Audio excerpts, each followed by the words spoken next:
pour l'ensemble des 3 régions, il est prévu l'enrôlement de 60 collectivités territoriales. Donc on a fini l'exercice avec Ziguinchor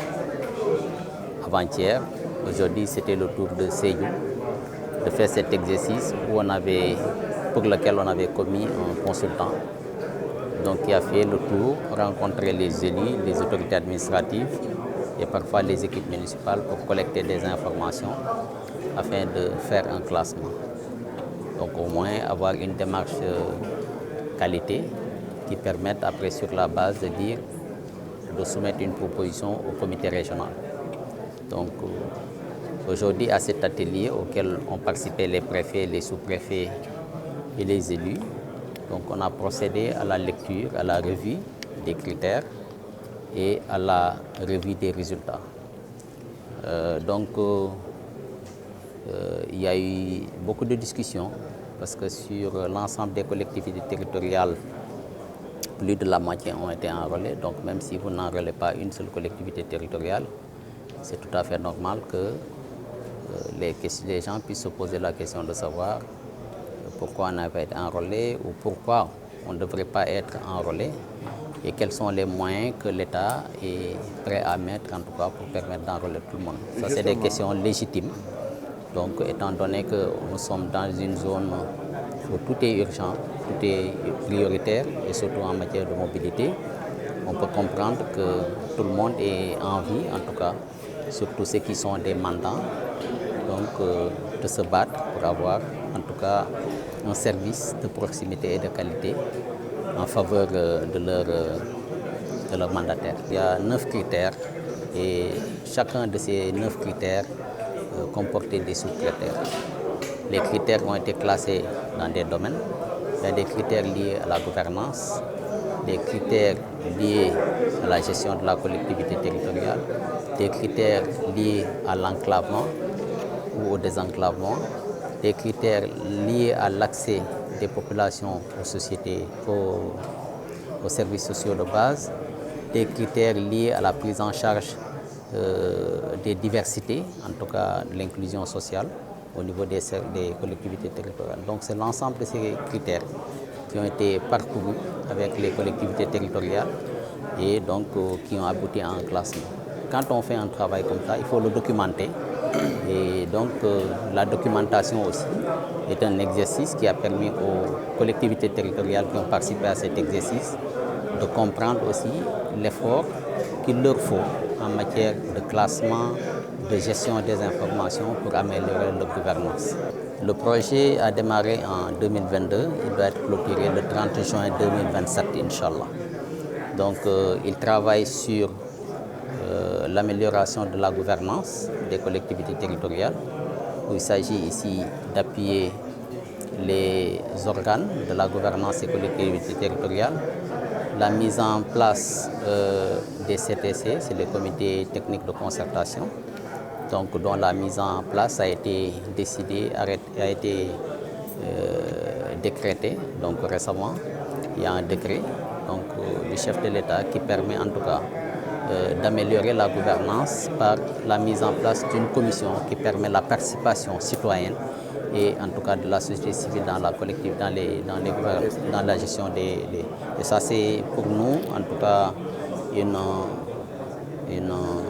réforme de plus pour en tout cas la participation citoyenne. Donc dans le cadre de ce projet, on va appuyer ces organes,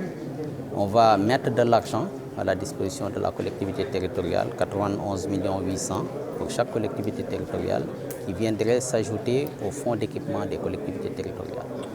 Que le projet doit pouvoir, que la collectivité territoriale doit tirer sur 4 ans pour financer des infrastructures, pour financer des équipements, pour financer même des programmes de reboisement. Ça, c'est la première. La deuxième maintenant, c'est qu'il y a une fenêtre de financement qui est destinée à soutenir des activités socio-économiques des populations qui vivent à l'intérieur des collectivités territoriales. Et puis la troisième concerne maintenant la connectivité. C'est les pistes qu'il faut réaliser pour permettre le désenclavement des zones de production, mais aussi l'accès des populations aux services sociaux de base. Donc ça, c'est vraiment les 3 grands axes dans le cadre de ce projet qui va aussi beaucoup travailler sur le digital et sur le numérique. Le coût global du projet, c'est 25 milliards de francs CFA. Projet de développement économique de la Casamance, moo wuutu projet pôle de développement de la Casamance. Maanaam pour bañ a wax ne mooy deuxième phase bi dafa am ay coppite nag par rapport ak projet bu njëkk bi projet bi dafay ñëw jàppale collectivités territoriales yi ci nan dañuy gën a améliorer seen gouvernance maanaam ni ñu koy yoree nit ñi war a participer diggante ñi politique ak ñu dul politique parce que ku dul politique yaa ngi sàmm ku dul politique yaa ngi yor boutique ku dul politique yaa ngi yor Jakarta ku dul politique yaa ngi bay ku dul politique yaa ngi def leneen kon li ko tax a jóg bokk na ci fexe ba nit ñi nga xam ne ku ci nekk yaa ngi yëngatu nga mën a bokk ci wetu pour ñi nga xamante dañu am mandat politique ngir ñu xool gox bu nekk nan la ñuy saytoo développement loolu bokk na ci li ko tax a jóg donc projet bi dana génne financement boo xam ni daf koy jagleel collectivité territoriale yi nga xamante ni ñoom la ñu retenir définitivement ñoom la ñu sélectionné ngir ñu doole ci gafaka gi nga xamante ni moom la leen di état bi di jox saa su nekk ngir ñu defar ay infrastructures socio-économiques wala ñuy financer ay équipement moo xam ay salle de classe et cetera projet bi aussi dina ñëw ngir yombal dem beeg dikk bi ci biir population bi mu désenclavement bi dina yombal aussi ñi nga xam ne dañoo dëkk ci biir collectivité territoriale te di yëngatu muy ay baykat muy ay sàmmkat moo xam dañu nekk ci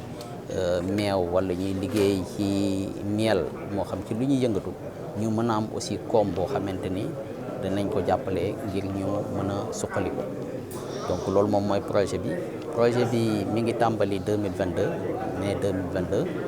mi ngi jeex le 30 juin 2027 incha allah 25 milliards de francs CFA la moom mooy coût global du projet. Collectivité territoriale yi ñu war a choisir yëpp si Casamance 60 la région bu nekk 20 kon Sédhiou ñu ngi fi war a tànn 20 ci 20 yooyu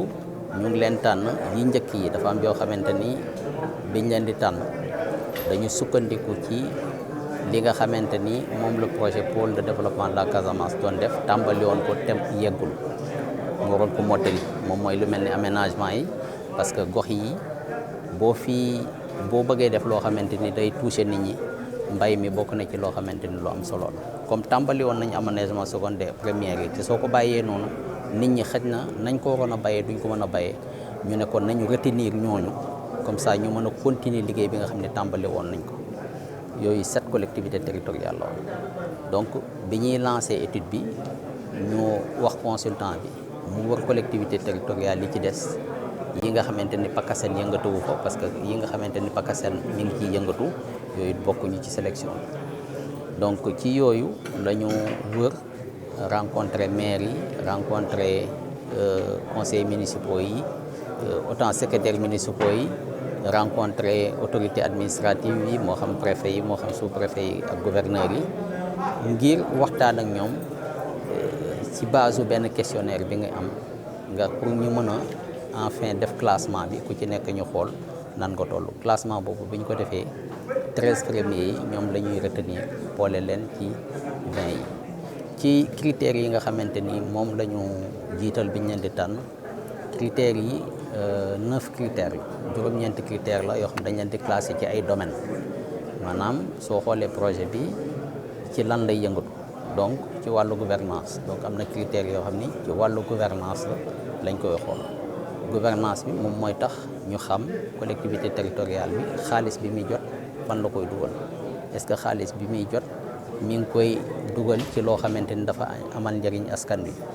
est-ce que mi ngi koy dugal foo xamante ni dafay tax nit ñi gën a booloo maanaam beddiwul kenn ci financement projet yi muy def critères yu mel noonu mi ngi ci biir critères yi am critères yoo xamante ni critère enclavement la désenclavement parce que seetlu nañ ni ci at yu bare saa yu ñu ñëwee di liggéey dañuy xool ñi nga xamante ni ñoom ñoo gën a jege ñoom ñoo foofoo gën a neex a yegg fa la projet daan yem ñu ne cette fois-ci nañu xool ñii nga xamante ni daanaka toog nañ bu yàgg amuñ financement public donc ñooñu bokk na ci ñi nga xamante ni ay priorité dañ nga xamante ni dem fa jafe na jàngee fa école jafe na faju fa jafe na donc fexe ba ñooñu ñu mos bokk ci ñi nga xamante ni ñoom ñooy jiitu ñii nga xam ne nag yàgg nañoo mos mën nañoo xaar donc loolu aussi xam nga booy tànnee noonu kii nga xam ne toujours moom lañ daan tànn bu ñu xëyee tànn ñu ko bis xolam aussi mën naa naqari donc waxuma ni loolu moom moo tax ñenn ñi wax mais mën nañ koo expliquer noonu waaw mais ñii nga xamante ni ñoom boobu ba léegi ñu ngi xaar jàpp nañ ni changement la coppite la bu am solo notamment ñi nekk ci frontières yi ak Guinée-Bissau ñi nekk frontières yi ak Gambie nga xamante ni conflit bi laal na leen ba ay nit gàddaay dem ci yeneen dëkk toog fa ay fukki at ay ñaar fukki at ñooñu boo ñëwee jàppale leen ngir nit ñi dellusiwaat ñooñu alhamdulilah rek la ñu mën a wax te jàpp nañ ne ñooñu